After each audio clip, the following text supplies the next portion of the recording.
Hi, welcome to episode 5. I'm PJ Garcia from Beach Pacific Escrow in Huntington Beach. And I'm Genia Engelstad from Elite Escrow Services in San Diego. And this is Escrow Talk. Oh, I love that. And today the title of our episode is TRID Compliance, Separating Fact from Fiction. You know, Gina and I talk about escrow all the time, and we call each other and we bounce things off of each other, call each other for advice. We meet on Saturdays to talk about escrow. It's really kind of disgusting how much we talk about escrow. But we thought we might want to share it with others. And stimulate some of these conversations that we're all having anyway, and it's thought provoking. So that's all we're doing. Thought provoking. This could be PBS. PJ writes stunning articles. She's very prolific at writing all these articles and informational pieces for her clients. And she wrote one recently called "TRID Compliance: Separating Fact from Fiction." Because just because they put it out there on emails and in the internet, it doesn't mean it's true. Right, PJ? I mean, although when we put things on the internet and email, it means it is true. It means it's true, although you should really look it up in a dictionary and several other places. Just to confirm it. But anyway, so PJ, we're going to talk about the fact from fiction thing. So tell me, fact or fiction? Well, there's both, and that's the hard part, is separating the fact from fiction. From any new major change lends itself to marketing. So what do you call those? Cottage industries, marketing. So from a marketing perspective, TRID, I like to call it the new low-fat, sugar-free, gluten-free equivalent. So anyone in a business related to the mortgage industry today will be bombarded with advertising such as, are you audit ready? Are you CFPB compliant? Problem is, those are all fictitious propositions. They're fictitious? They are fiction. Okay, so what you're saying is when people ask these questions, there's really not an answer. They're just trying to sell their service or product kind of deal. Right, we kind of need a TRID Snopes. A Snopes. Yeah. So people, if they just automatically say, oh my gosh, I saw this email and we have to do this, you're thinking they're drinking the Kool-Aid? A bit. I can't tell you how many panicked phone calls I get from escrow people. Oh my gosh, I've got to do this and this and this, and I've got to get this certification and go there, and I have to be CFPB certified. Okay, so you have said that besides banks and mortgage finance lenders, it's unlikely today, at this point, that escrow and title company and realtors are going to be audited by the CFPB. Right, that's one of the things I hear a lot is, I'm being told that the CFPB is going to come into my office and walk in the door and want to audit me. And that's just baloney. I will eat my hat if a real estate office or an escrow office, unless they're caught up in a broader investigation of a bank, is even contacted by the CFPB at this point in time. So you're saying that unless they're doing a naughty thing. Unless they're doing a naughty thing. and then they won't just show up on your doorstep. Exactly. Unless you're doing a really naughty thing. So you have said, and I agree, that we don't really know what, at this point, because the rules are coming out and we're kind of just starting to live through them, that we don't know as an escrow settlement agent really what CFB compliant means. Well, I can tell you because I asked that question. Okay. Our Escrow Institute of California at its annual conference I think it was May. Had a panel, and Brian Webster from CFPB was on the panel, and I asked him, how do I get CFPB certified? And what does it mean to be CFPB compliant? And his response was, the CFPB does not certify any person, product, place, or thing. And then I further asked, okay, what about best practices, because a couple of trade associations, including an Escrow Institute, we've put out a model policies and procedures. The American Land Title Association has put out their best practices, and some people are touting themselves or their products as CFPB, or the products they're utilizing as CFPB certified or CFPB compliant, and there's no there. There is no little like Good Housekeeping seal that you can put on your stuff to say that you're CFPB certified and compliant. CFPB is a regulatory agency. They are only going to get involved with you if you're doing something wrong. Okay, so the CFPB has not endorsed any particular best practices. It has not, they don't have a certification stamp. So anybody who's going out there and saying, if you sign up for us and we give you our little seal, then you're compliant with anything that the CFPB regulates. Right, and let's clarify what this is referring to. Because the regulation that has come out, the TRID regulation, really only talks about the forms themselves and the processes surrounding the forms. All of this hype is surrounding consumer, personal, non-public personal information, data security, and things like that. Are you protecting your client's information?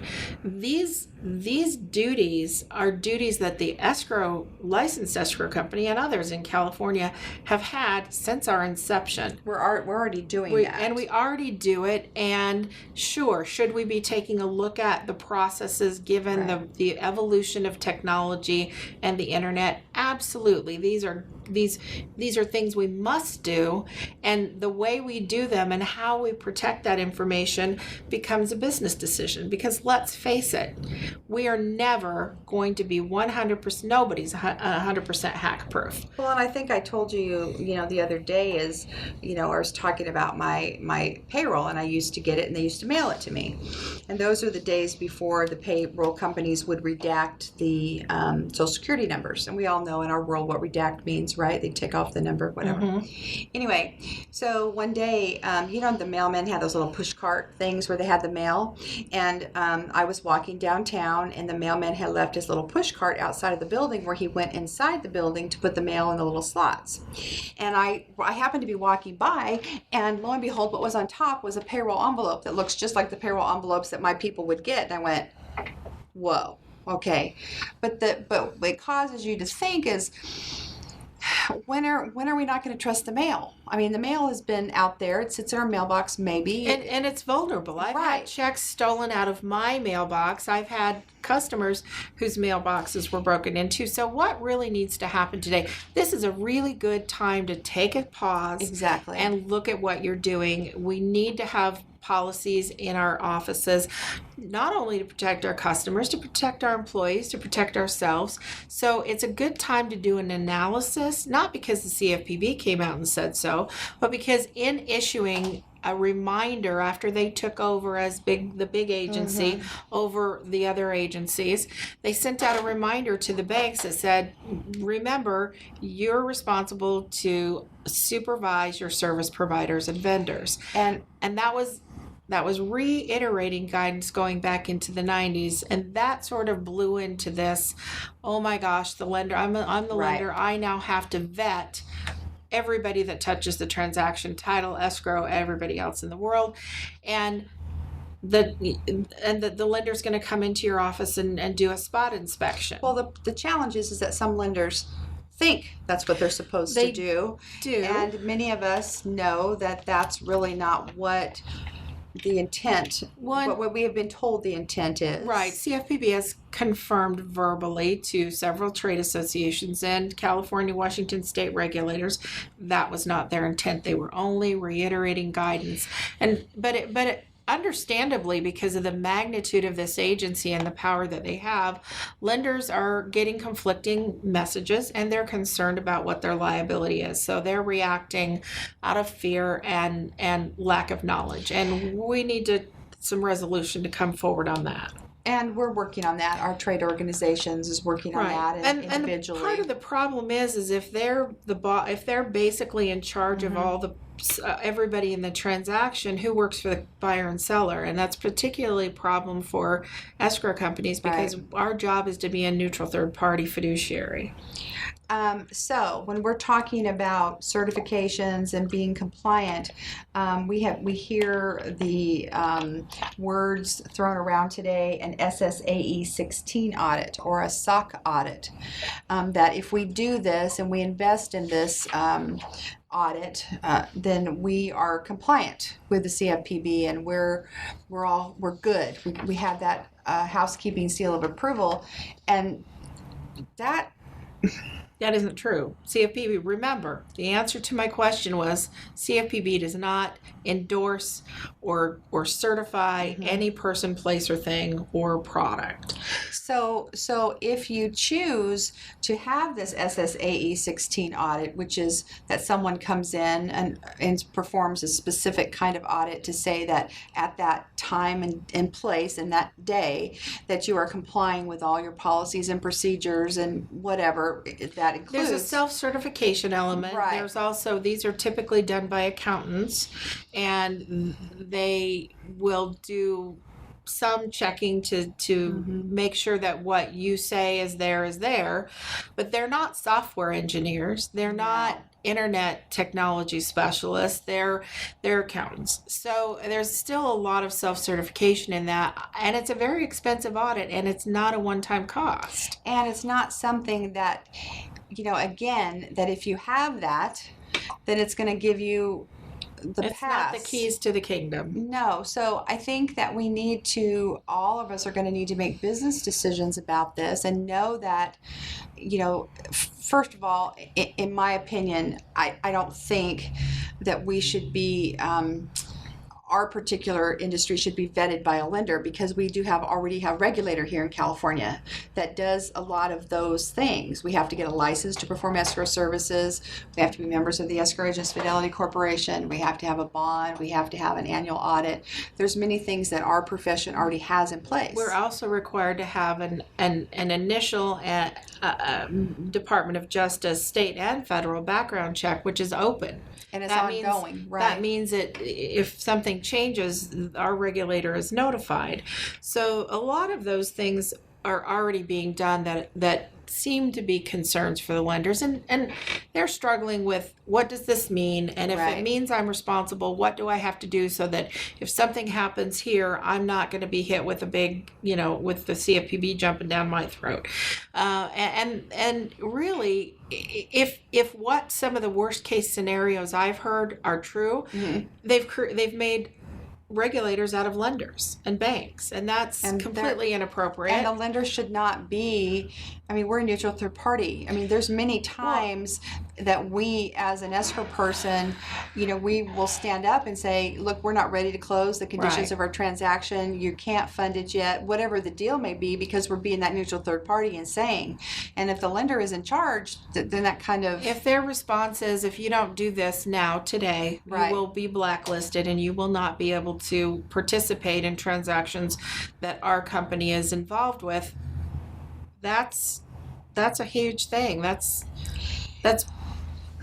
who's not going to do that, because they got to stay in business, and that's the problem with it. It's an unequal power situation, and it puts undue pressure on people that shouldn't be under that pressure, and so that would be a bad model to have. I don't think it's the model that we have, but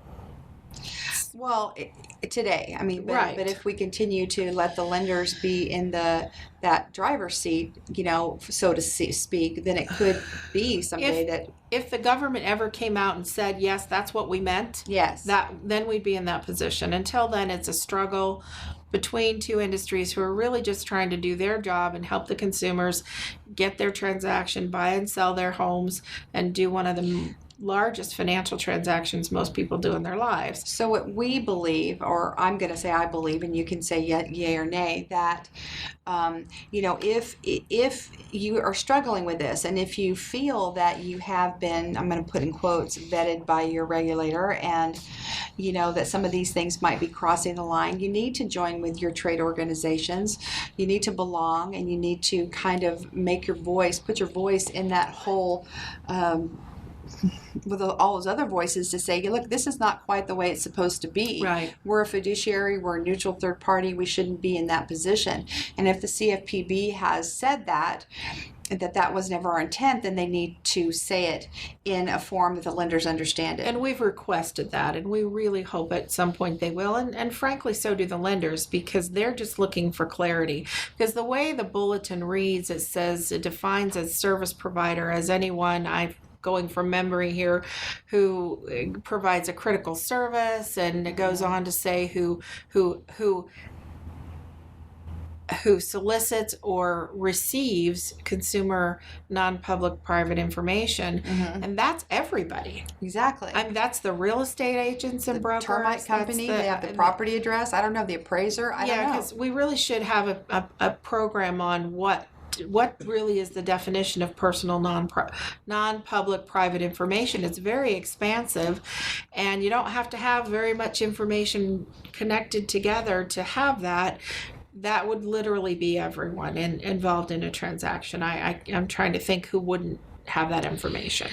Well, and I think it's important for us to, as a profession, to continue to push back on unreasonable demands. If a lender, lenders are wanting all the Social Security numbers and driver's license numbers and IDs of my people that are working for my office, and I kind of have an issue because they have non-public personal information that shouldn't have to be put out there just for them to do their job that they've been doing. Privacy rights Exactly. as well, and that's and frankly, as businesses, as small corporations, some of this information is proprietary, and some of it is downright dangerous to give out. If some people are virtually handing over their entire security procedures manual to third parties, anybody that asks for it, and giving them a roadmap basically to how to defeat my security protocols. And so what we need to do again is take a breath, stop and think about it, have conversations. I don't think lenders are doing this out of any sense of, they're not out to get us. They just are trying to figure out what their job is in the eyes of their new regulator and do it. So the answer to the question, is there a CFPB compliance certification? There is not one. It's fiction. It's fiction. The lenders are trying to do the best they can, as are we, and we just need to be pushing back once we have this in place for a while, the TRID and the Dodd-Frank and all that. Once we have it in place for a while, we need to continue to question our regulators and our legislators to say, look, we already have these things in place. We're already doing these things. We don't need to do that. And the more it costs us, the more it's going to cost the consumer. It will. And that's the dirty hidden secret, is that all of these things, while they may benefit the consumer, we're not looking at the cost. And there has to be a cost-benefit analysis that's done. If we're driving up the cost of purchasing a home by thousands of dollars, and we are virtually doing that, is the benefit being reaped, and I don't know that anybody knows that yet. Well, and we can't say that anything we do. We can try to put up firewalls and we can try to have the security and policies and all that, but if the IRS gets hacked and if a Target gets hacked and if all these places, there's nothing that is breachable, right? I guess is what I'm saying. The fact is that there are hundreds and hundreds and probably thousands of people in the United States and outside of the United States. In fact, in some countries, it's actually treated like a business. They have like corporate structures and 9-to-5 jobs that are just out there trying to breach security protocols. And they're not just using technology to do it. They're using, human hacking and all kinds of phishing and spear phishing, and there's all kinds of names for them, including man-in-the-middle email attacks, which divert wire transfers to the wrong place.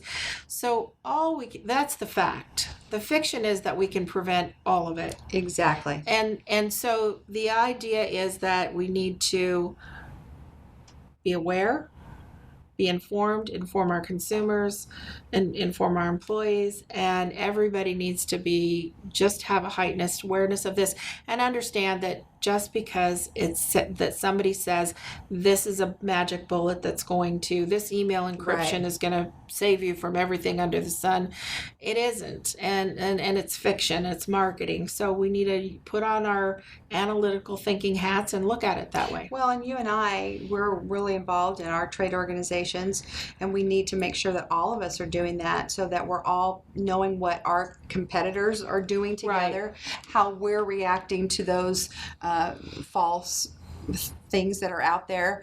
What we're doing, we're banding together to do things in a certain way so that,